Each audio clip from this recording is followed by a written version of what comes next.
Hello and welcome to Full Contact Nerd. Thank you for listening.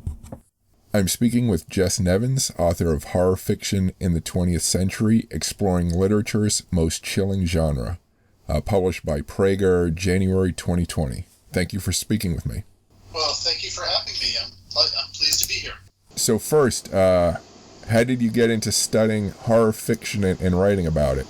Well, I've always been a fan of the genre, and I was working on another reference book, my Encyclopedia of Fantastic Victoriana, and I was reading some of the reference books on horror fiction, and I was noticing some of the weaknesses in these standard reference books.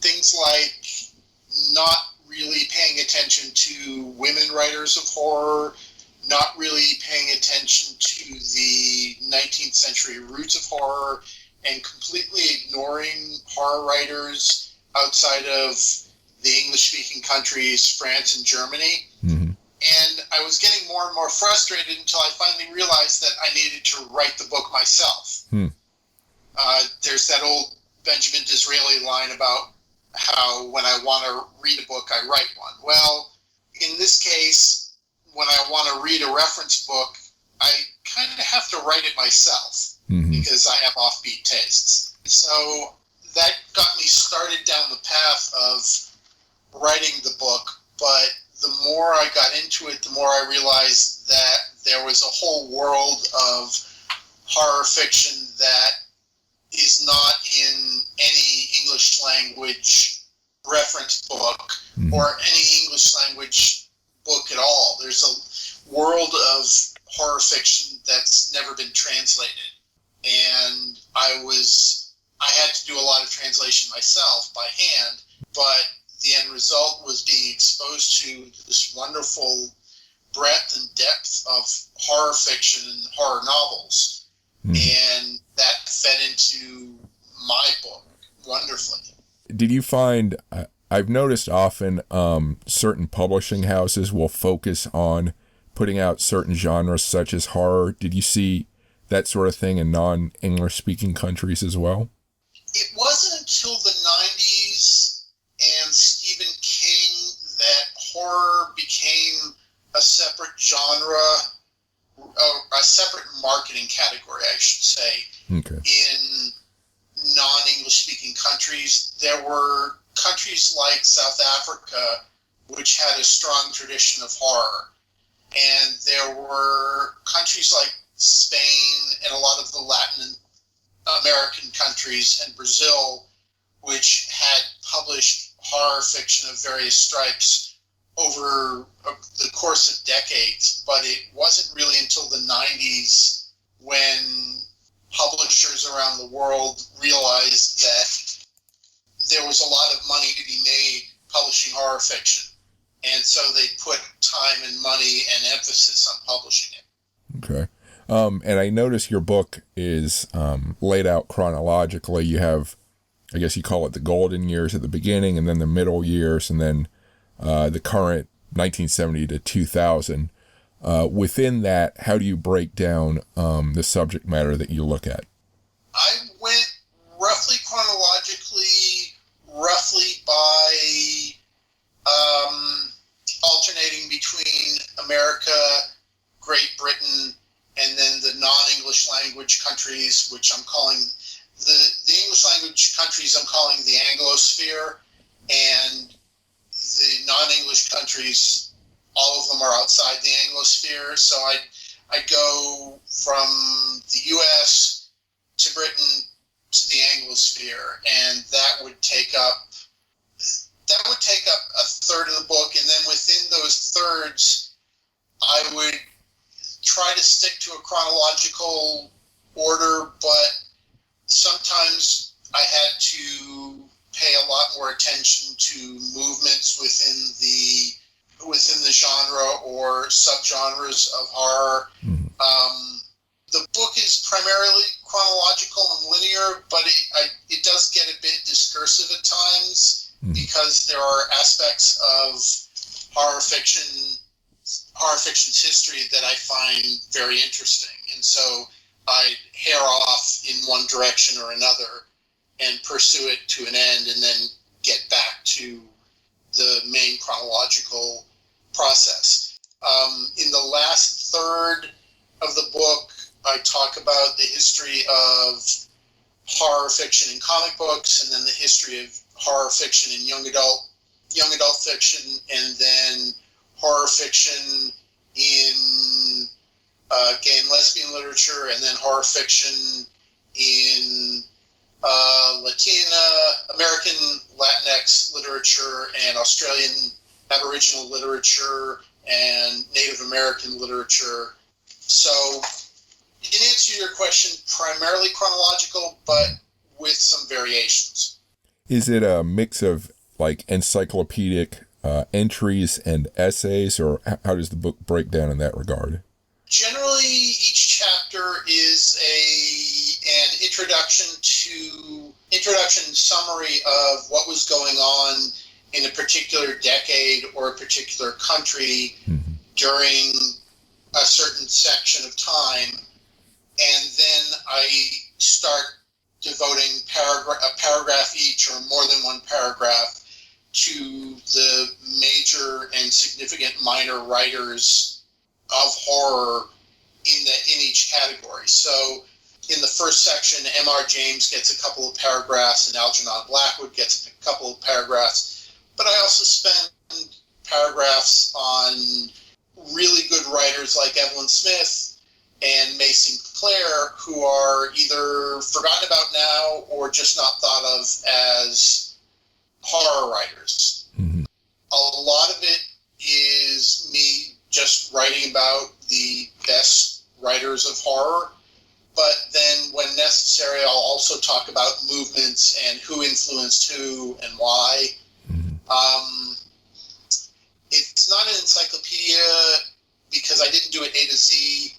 It's more of a, chronological annotated bibliography, maybe. Okay.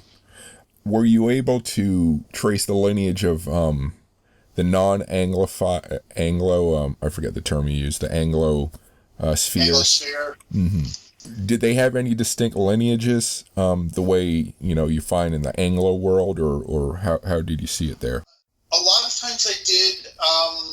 In the 1900s, 1910s, 1920s, even as late as the 1930s, there were distinct American influences, especially of Poe and Bierce, on various Central and South American countries. Mm-hmm. But then the magic realism movement started, and so you can trace the lineage of a number of different countries' horror output from the magic realism movement.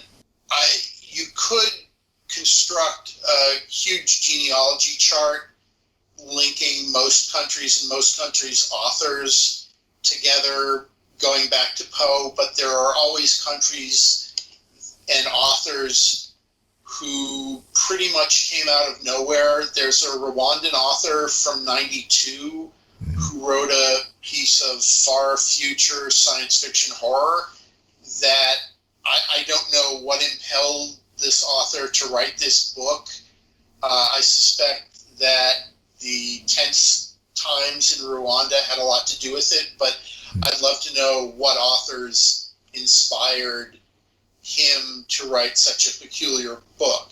Mm-hmm. And in some cases, things like the colonial publishing industry had a outsized effect on the horror writers in the colonies and the former colonies. Mm-hmm. So that Indian horror fiction, a lot of it is heavily influenced by these English authors. And there's one not very good English horror writer, not Colin Wilson, I'm drawing a blank, but he was a bestseller in sub-Saharan Africa for about 2 decades, much longer than he was in Great Britain or America. simply because the former colonial presses kept churning them out and the local audiences didn't have anyone else to read. I guess there's many ways to success. Yeah. I'm speaking with Jess Nevins, author of Horror Fiction in the 20th Century. You can find more information at jessnevins.com. Please rate this podcast on whatever podcast feed you're listening to it on. These ratings go a long way in increasing my listenership. Please sign up for my newsletter located at crisalvarez.com or fullcontactnerd.com. Please post your comments about this podcast or the episode on Facebook at Cris Alvarez FCN or on YouTube at Cris Alvarez. You can contact me directly on Twitter at Cris Alvarez FCN or on Instagram at Cris Alvarez Sci-Fi. If you like military history, please listen to my podcast Military History Inside Out, located at warscholar.org and militaryhistorypodcast.com. If you like outer space business, technology, and policy, please listen to my podcast Spacewalks Money Talks, also located at spacewalksmoneytalks.com. I appreciate any support you can give me. Now back to the podcast. So did any of these, so as you just said, many were influenced by colonial publishers, but did any of the lineages stand out as more independent from Western horror than others? Yes. Magic realism has some roots in Western American and North American and British literature, but a lot of it is specifically Latin American response to Latin American culture and historical context.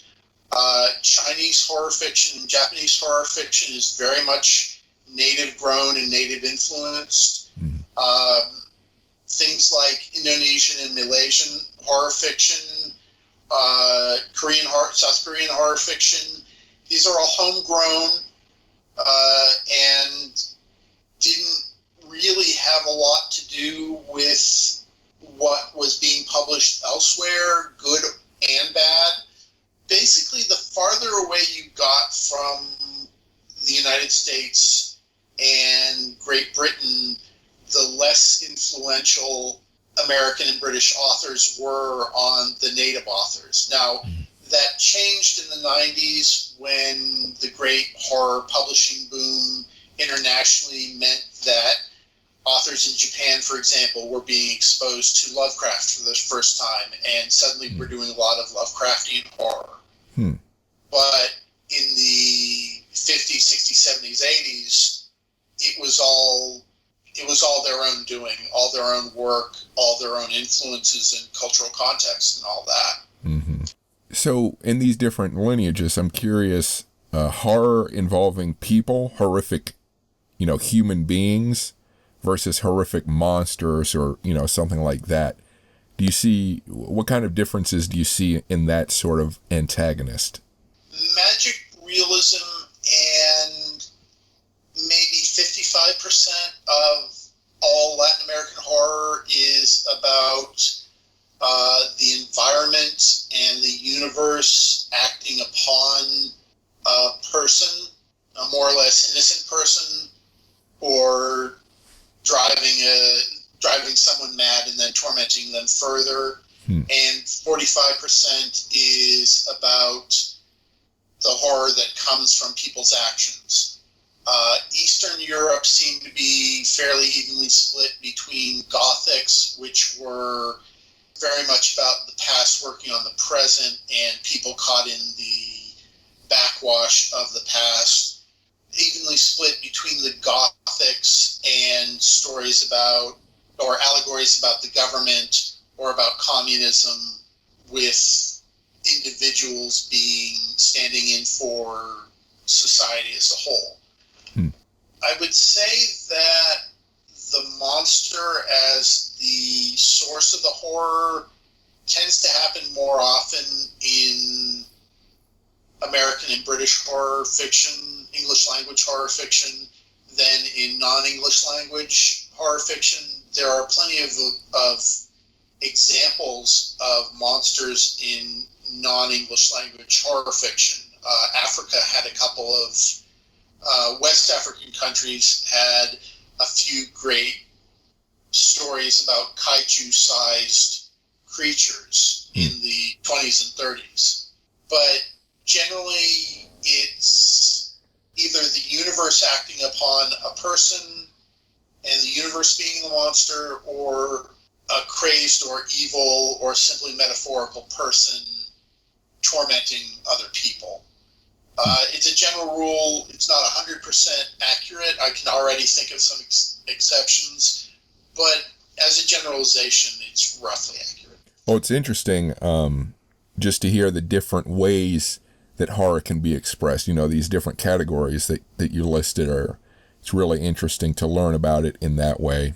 Yeah, one of the things I enjoyed most about writing the book was discovering all these new authors and their individual creative ways to get a rise out of the reader, to frighten the reader. I mean, largely the goal of horror fiction is to frighten the reader. Mm-hmm. And as I discovered, some horror writers in non-English speaking cultures took an approach that wouldn't have been done at all in America or Great Britain, mm-hmm. whereas others were anticipatory of later approaches. You had violent ex-boyfriends and violent ex-husbands in Brazilian and Chilean horror fiction back in the 30s and 40s. Very feminist writing of the sort that wasn't approached in the U.S. until the 70s and 80s. You had metafictional horror coming out of South Africa, for example, in Lesotho. You had the evil child archetype appearing in Japanese horror fiction pretty early. It was, I could never predict or anticipate what I was going to find just because there was so much variety. Mm-hmm. And one of the reasons that I hope a universal translator gets invented sooner rather than later is that all this wonderful literature Americans and Britons and Australians and Canadians and all these English language readers can finally be exposed to it. Did you find much from China and Russia? Russia had a lot of stuff before the revolution, had a peculiar variety of pulpy horror in the late 20s up to 32, 33, and then what horror there was samizdat, or snuck into children's literature in the 1970s, and then once democracy sort of returned to Russia in the 90s, you had a lot of horror there, pretty influenced by Western writers, not just modern ones like Stephen King, but traditional ones like Jack London and Edgar Allan Poe and Ambrose Bierce. China took some digging. A lot of the horror fiction out of China before the 90s was not labeled as horror fiction, wasn't really intended to be frightening, but had frightening elements nonetheless. So there was a 1941 play from Shanghai about King Kong, the King Kong, swimming over from Skull Island to Shanghai and stomping the hell out of the Japanese. And the summary I read made it clear that this wasn't a playful King Kong. This was Wrath of God King Kong. And it was produced by the Shanghai Children's Theater and intended as a diversion for kids. And I'm sure that in that audience, there was an equal amount of fright as well as, the raw enjoyment of seeing King Kong beat the living hell out of the invaders. Mm-hmm. Did India follow basically the Anglosphere lineage, or did they break off in any way? India can roughly be split into highbrow and lowbrow. The lowbrow was much more influenced by the British writers, especially British writers of the late 19th, early 20th century. The Indian highbrow tradition goes back centuries. There are stories designed and intended to frighten from Indian religious writings a millennia ago. And the Indian highbrow horror writers deliberately drew on that tradition. After the 40s, after independence, the split was maintained by authors, but there was also a lot more mixing of the two. You had some very highbrow authors writing popular horror fiction series for kids, occult detective series, just a pretty wide range of imaginable stuff. So there was definitely a British influence there, but the more highbrow stuff, the more stuff intended for the elites, was more purely Indian. So do you mostly focus on adult horror literature, or it sounds like you have some children's horror as well in there? I have a separate chapter on horror in children's and young adult literature. Mm-hmm. When I was writing about horror in the English language countries, I generally focused on horror fiction written for adults. But in some countries, the pickings were somewhat slim on the ground, and so I had to include the horror written for children as well as the horror written for the adults. Soviet Union in the 70s, the main place to find horror was in these children's books. There was one female author in particular who kept putting horror into her children's books, and I define horror as fiction written to frighten with tropes or dynamics or plot devices or archetypal plots from traditional and historical horror fiction. Mm-hmm. But she'd smuggle these things into children's literature, and the censors wouldn't notice it because it's only children's literature.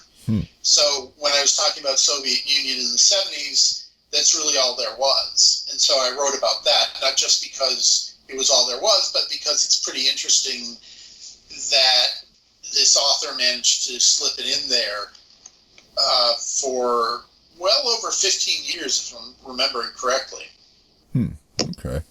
Were you able to notice, or did you notice if any of this literature changes in style or themes were dependent on any national crises or catastrophes that this particular audience had suffered, like war, disease, financial shock, that sort of thing? Yeah, a lot of it is reactive to current events and written to convey a message to populations suffering from various current events. I'd say the major change is stylistic. You went from a more formal language to a more, as the common patois in which horror fiction is told, to a more informal language. Mm-hmm.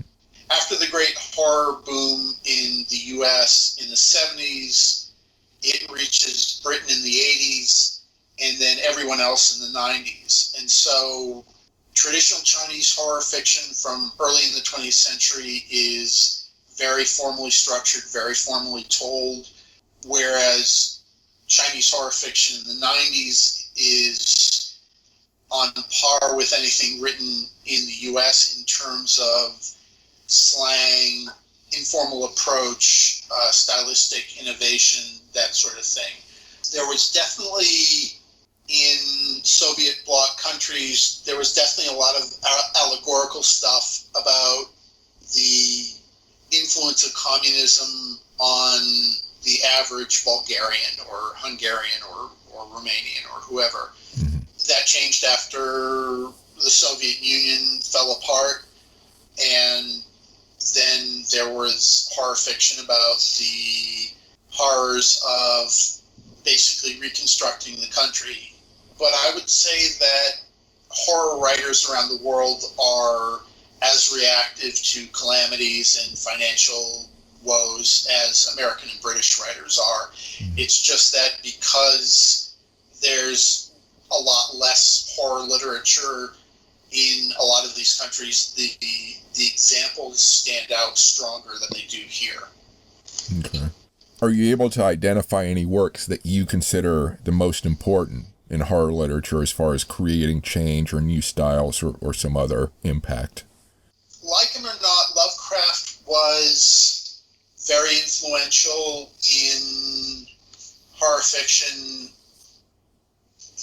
late in the century. Stephen King's influence is undeniable in the 70s and 80s and 90s.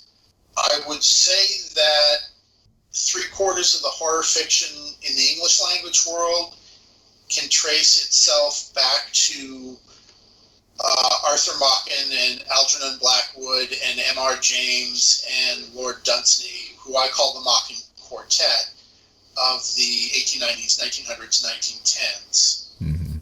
The most influential writers weren't always the best writers, but if horror literature is a pond, there are certain writers who created the biggest ripples in the pond by throwing the biggest rock in it. And we may not enjoy those writers, but, we have to acknowledge their influence.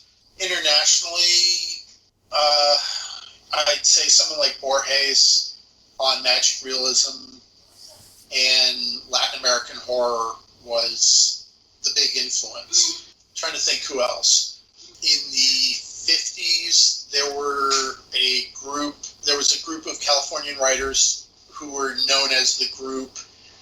Richard Matheson, Charles Beaumont, Fritz Lieber, even Ray Bradbury. Mm-hmm. And their influence on narrative style over the next 40 years was pretty heavy. They're sort of underrated and forgotten about now, but if you look at how language was used and how stereotypes and tropes were inverted, that goes back to the group. So, yeah, there are a handful of heavyweight influencers. I'm thinking that would be a good subject for a book, but I don't want to write anymore. So, you did mention, I think you mentioned, the influence on comic books. Does this book touch at all on, like all the horror comics that were out?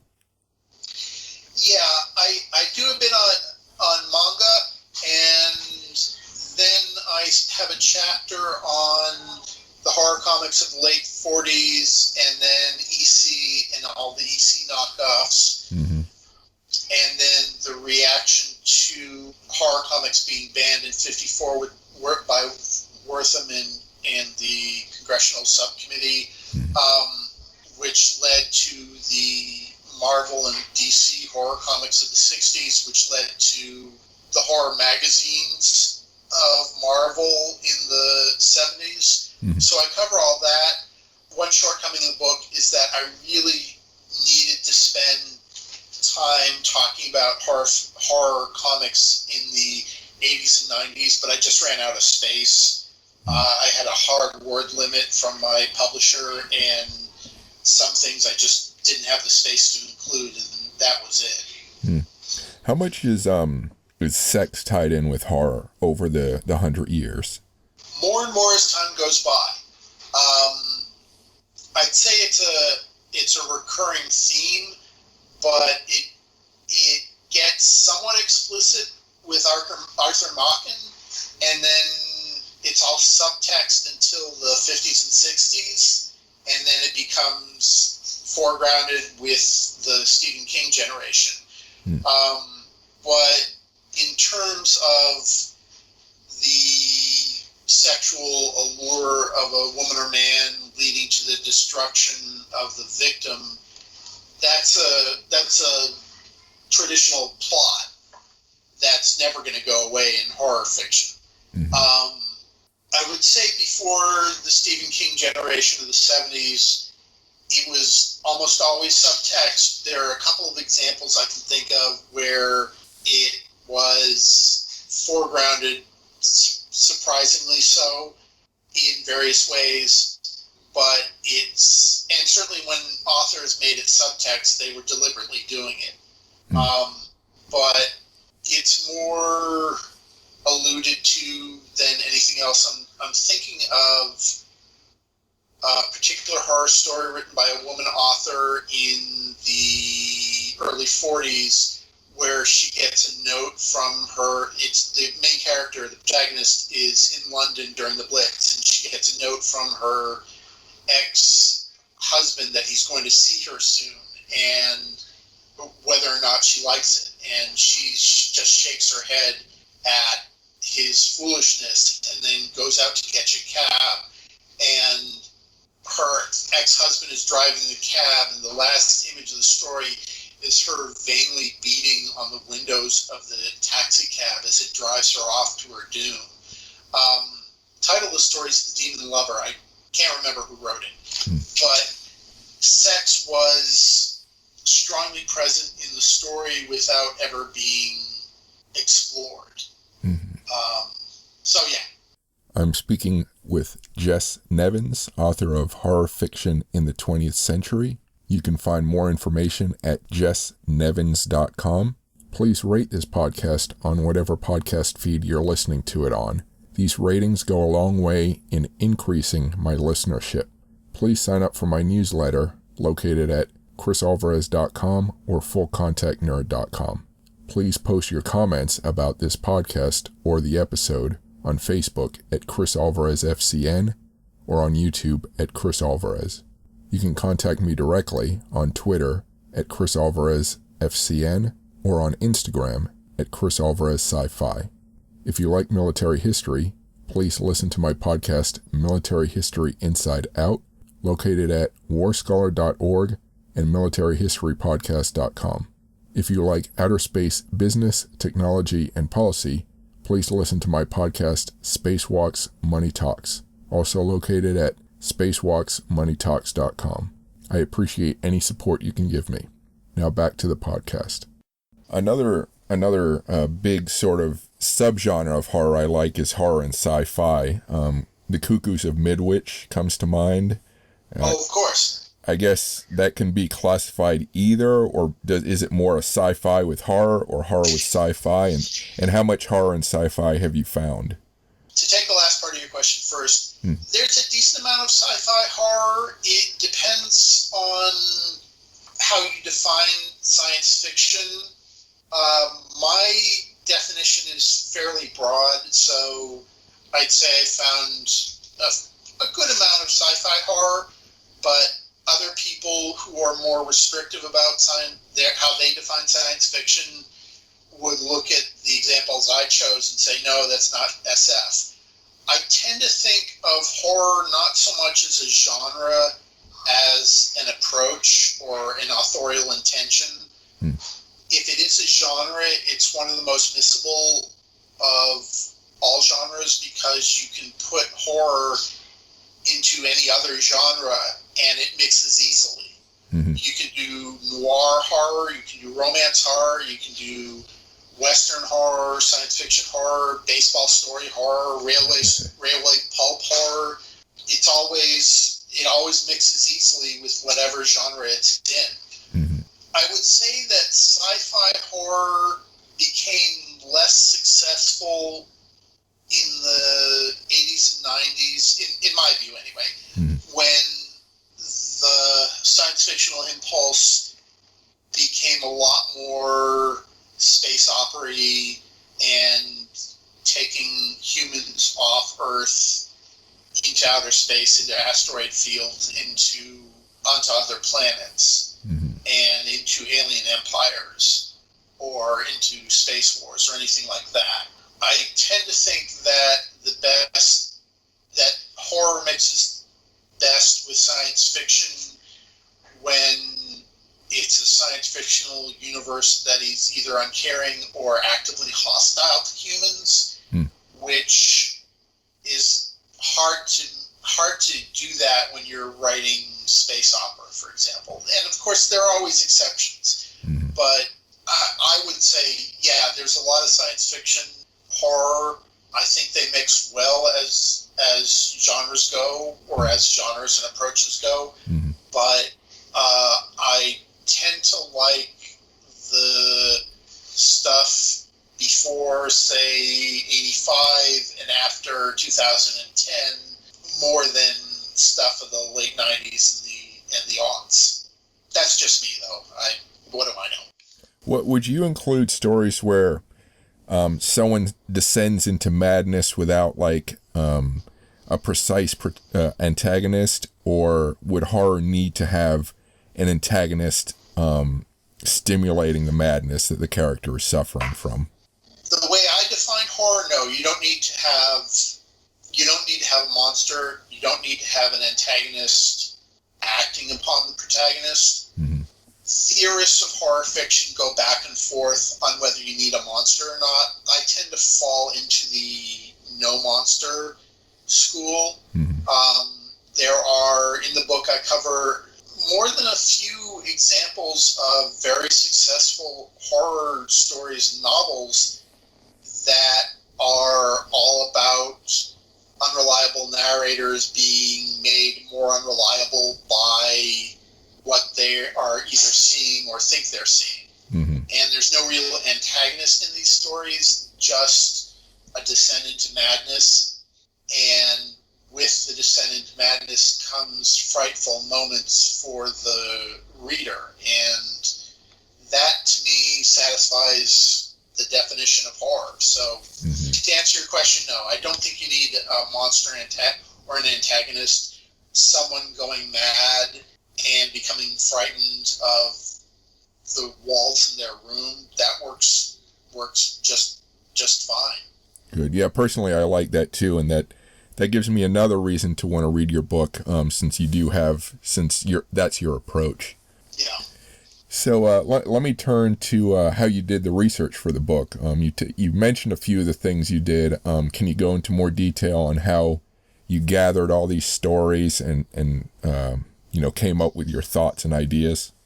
I knew a fair bit about the genre to begin with, and I had a couple of the standard reference books, and then I looked at their bibliographies and saw, there's this horror encyclopedia from 1979, which looks like it covers a lot of authors that I didn't know about. So I bought several reference books on horror from over the decades and used them to establish a base. And then I'm a college librarian, and I have access to a pretty wide range of catalogs and databases, especially one called WorldCat, which is a database of the library catalogs of something like 90% of the colleges and public libraries in the United States, Canada, Mexico, and Great Britain. And WorldCat breaks books down by subject headings, and so I simply did searches in WorldCat for horror and fill in the blank country, and then gothic and fill in the blank country, and terror and fear and ghost stories. And after I did all that and got a huge list of books, then I started going to the major research libraries within driving distance, specifically Texas A&M in College Station here in Texas, and then the University of Texas in Austin's Harry Ransom Center. They had a lot of older, rarer books that I couldn't afford or just wouldn't have the money to individually purchase, and so I did a lot of reading there.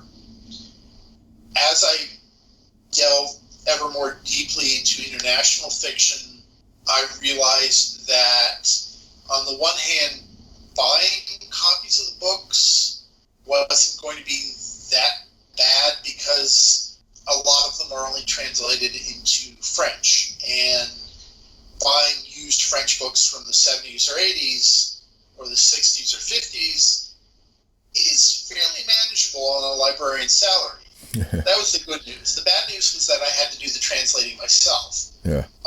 And I spent an inordinate amount of time translating, but I was regularly doing new searches in the databases and reading the bibliographies of new books new reference books I acquired, or new articles that had just come out, or new books that had just come out. There were, I think, 2 different very good reference books, or 3 different very good reference books of horrors that came out, reference books on horror that came out while I was writing my book. And in each case, I was petrified they were going to do the things that I thought that my book would be unique to my book, but they usually didn't. But they all had good things for me to use, and more sources for me to draw upon. Okay. I also used the interlibrary loan service in my college library to as much as I could.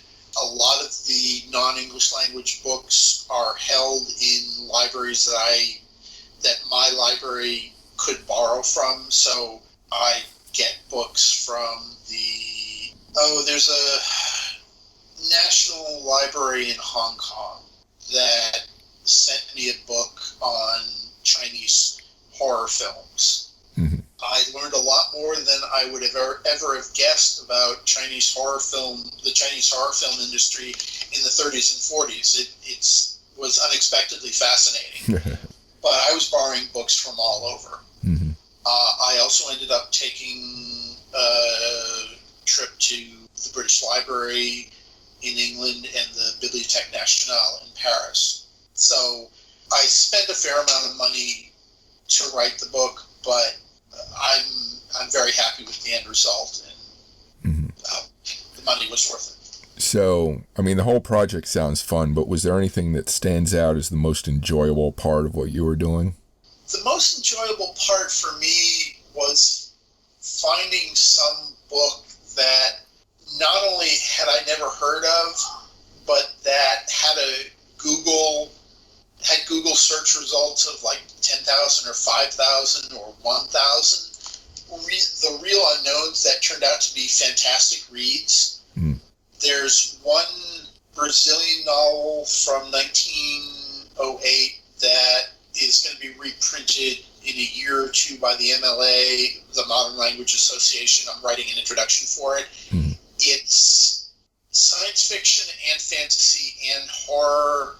It's a gothic. It's the first novel of a transsexual. It's the first novel of transsexual horror. It's pro-gay rights from a time when Brazilian society was not pro-gay rights. It's got some really good lines. Now, my translation from Portuguese was very rough, and I lacked the author's poet's touch for phrasing.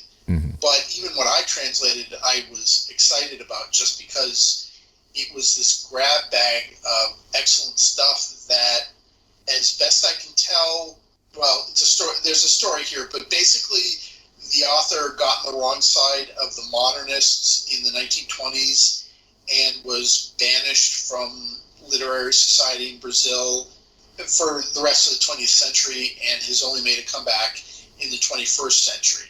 And so he's a real obscurity in Brazil and a total obscurity everywhere else, and yet he produced this work that was totally unpredictable, went ways I didn't think it was going to, and it just was a complete surprise from start to end. So it was the joy of discovery that is what really spurred me onward, because I never knew when I was going to read a story.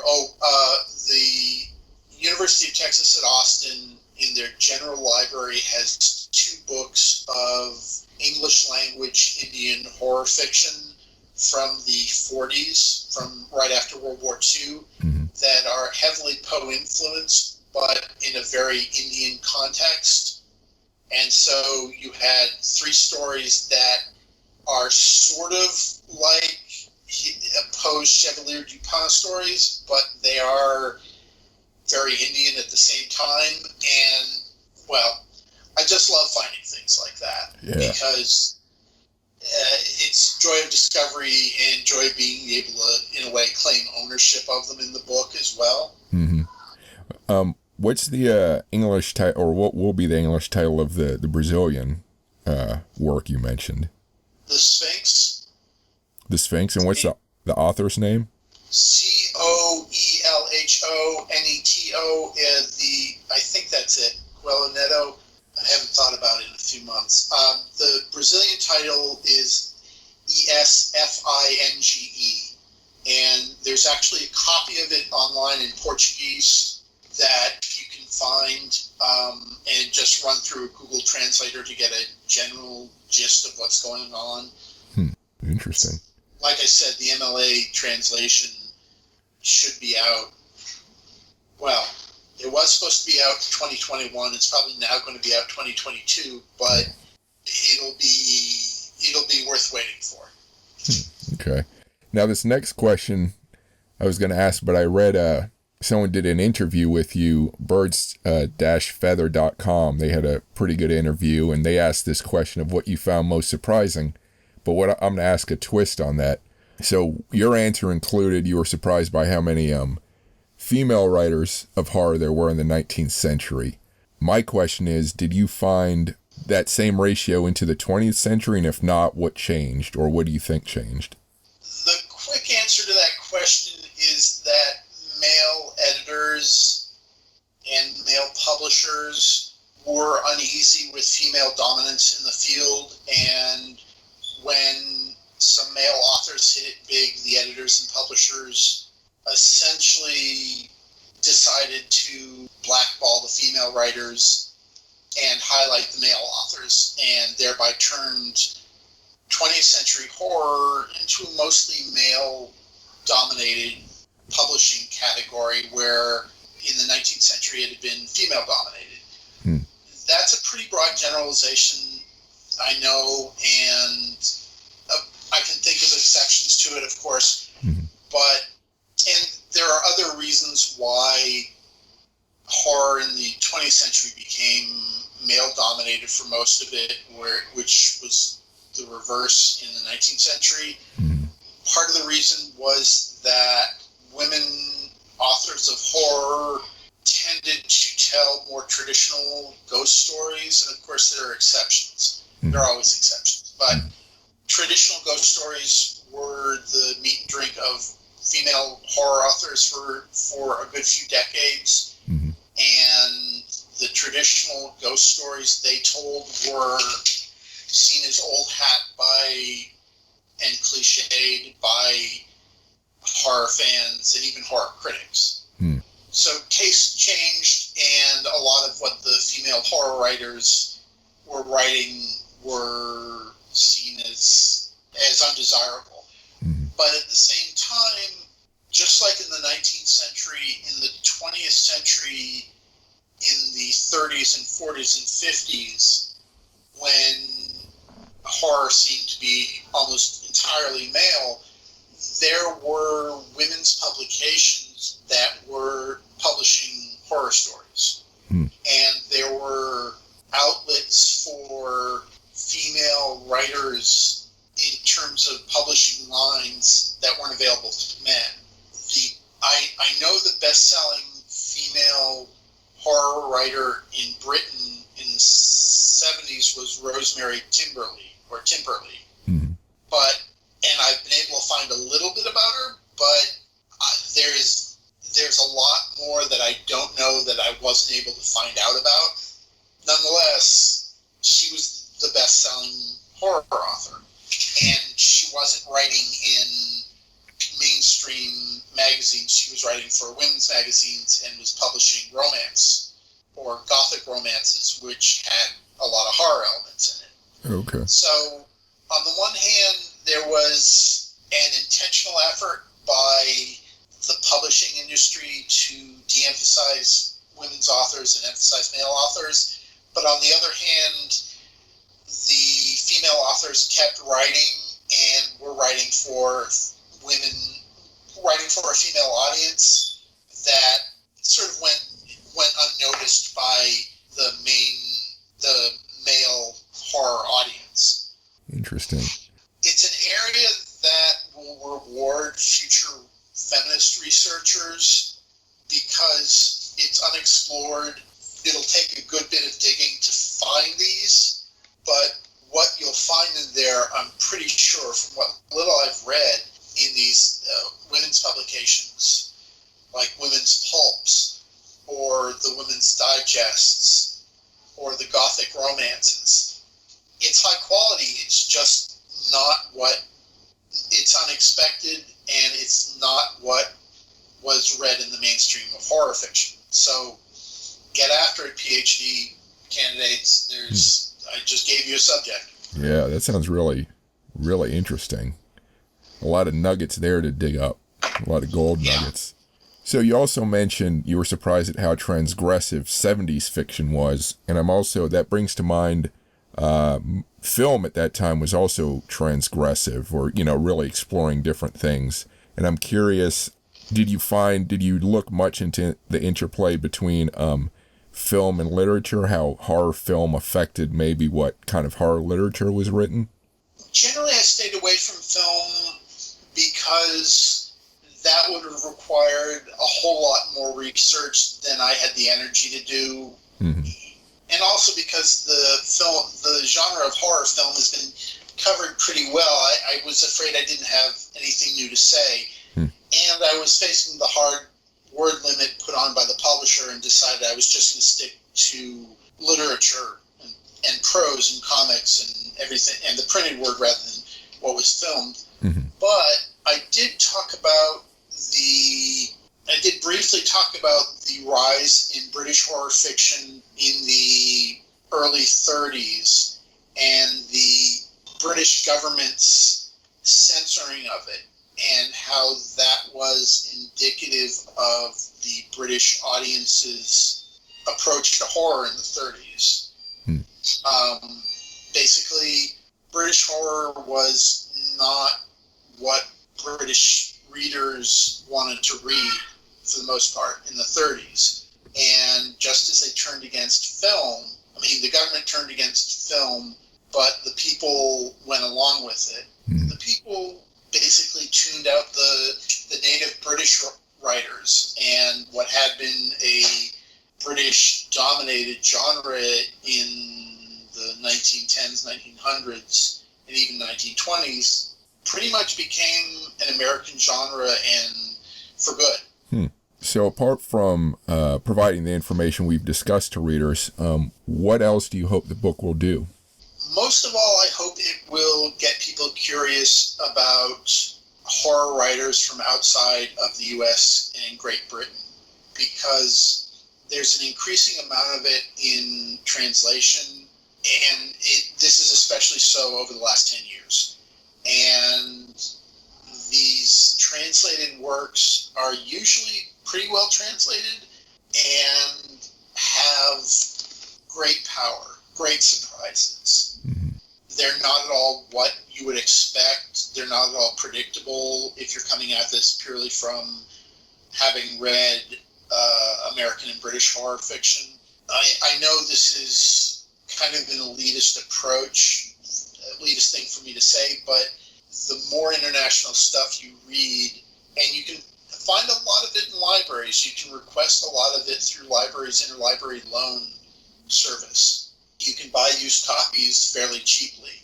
The more you read of it, the more you will appreciate just how wonderful the human mind is, how wonderfully perverse people can be, and the sheer shared taste that humans from very different cultures have for being frightened.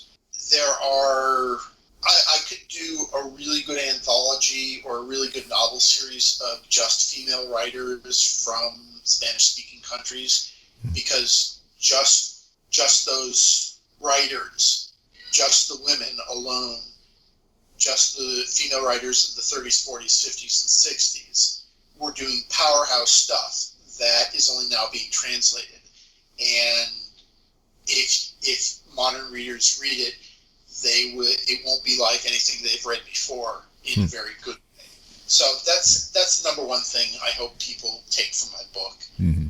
And also, of course, greater appreciation for the depth of skill and brilliance of so many horror writers.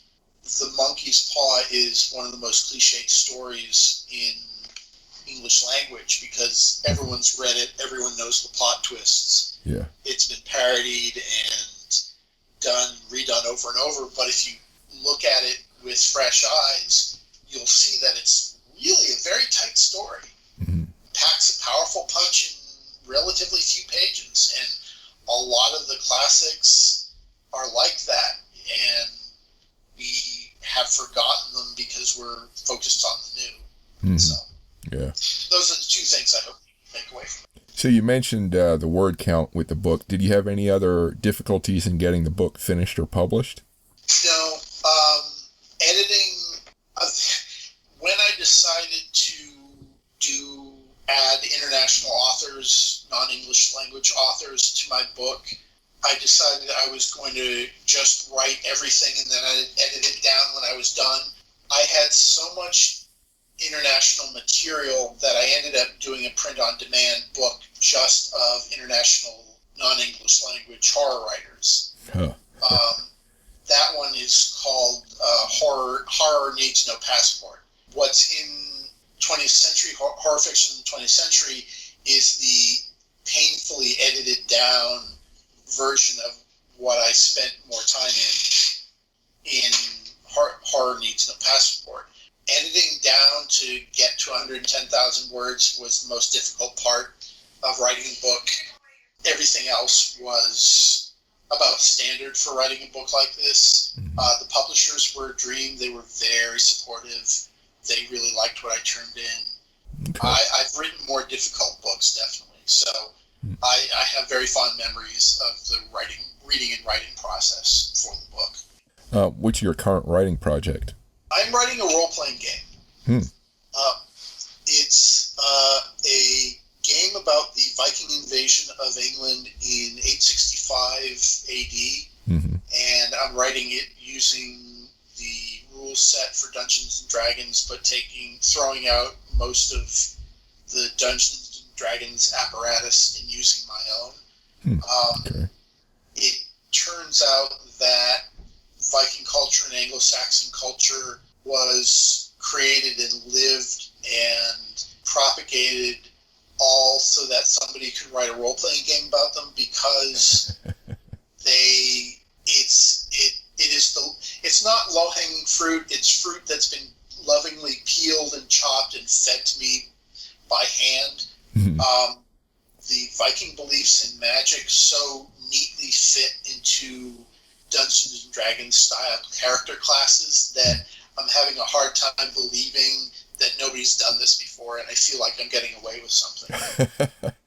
So do you have so that's my current project. Do you have a publisher you're working with for the game, or right now you're just... I'm going to do it as a Kickstarter. I'm hoping to get all the art commissioned and paid for and done by the end of the year, and then do it as a Christmas Kickstarter. If not, it'll be spring of next year.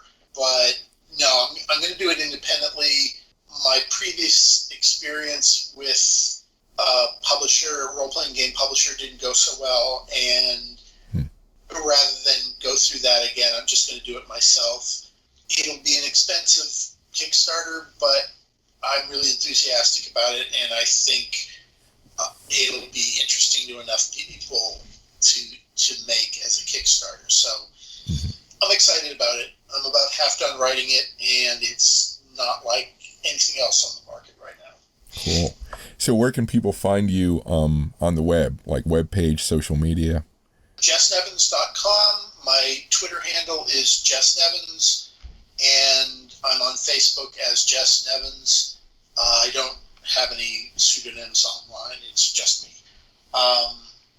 The blog on my webpage is only intermittently updated. I post several times a day on Twitter, which is where I spend most of my time. Yeah, look for me on Twitter. And I'll spell that for listeners. It's JessNevins. Right. All right, that's all the questions I have. Do you have any final thoughts or words? Well, thank you for having me. I realize the book is expensive compared to the average horror novel, but I think you'll get your money's worth if you buy it, or just read it on Amazon Kindle, or read it through your library. Mm-hmm. There's a lot of fun stuff to discover, and I tried to cover as much of it as I could in my book. Mm-hmm. Cool. Well, thank you. Yeah, thank you for speaking with me. Well, thanks for having me. Thank you for listening. You can find more interesting information like this on CrisAlvarez.com or FullContactNerd.com. You can also find the podcast on your favorite podcast feed under the title Full Contact Nerd. That includes Apple Podcasts, Stitcher, and Spotify. Please remember to rate this podcast. It really helps. We're on Instagram at Cris Alvarez Sci-Fi, on YouTube under Cris Alvarez, on Facebook under Cris Alvarez Full Contact Nerd, and on Twitter at Cris Alvarez Full Contact Nerd. Don't forget to sign up for my weekly newsletter where I recommend newly published books. The subscription box is on my webpage. Thanks for listening, and keep imagining the past, the present, and the future.